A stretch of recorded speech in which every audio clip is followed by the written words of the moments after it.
و موسی از کوه نزد قوم فرود آمده قوم را تقدیس نمود و آنها لباسهاشان را شستشو کردند و به قوم گفت به روز سیوم تیار باشید و زنان نزدیکی نکنید.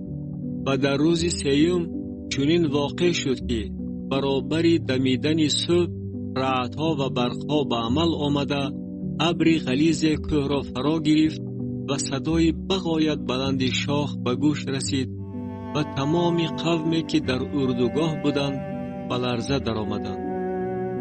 و موسی قوم را به استقبال خدا از اردوگاه بیرون آورد و آنها در دامن کوه ایستادند.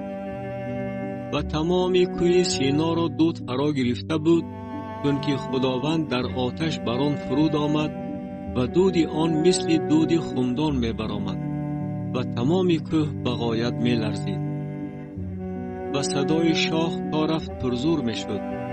موسی سخن می راند و خدا با آواز جواب می گردانید. و خداوند بر کوه سینا بر قله کوه فرود آمد و خداوند موسی را به قله کوه دعوت نمود و موسی برآمد. و خداوند به موسی گفت فرود آمده قوم را آگاه نما، مبادا برای دیدن خداوند حد را ویران کرده گذرند و بسیاری از آنها بمیرند. و نیز کاهنانی که به خداوند نزدیک می آیند باید خود را تقدیس نمایند تا که خداوند آنها را ضربه نزند. و موسی به خداوند گفت قوم به کوه سینا نمی توانند برآیند، زیرا که تو مرا آگاه نموده گفته ای نزدیک کوه حد گذاشته آن را تقدیس نما.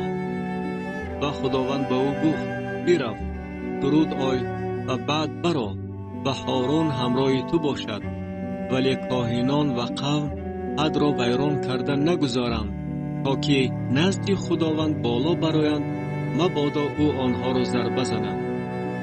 و موسی نزد قوم فرود آمده با آنها سخن راند.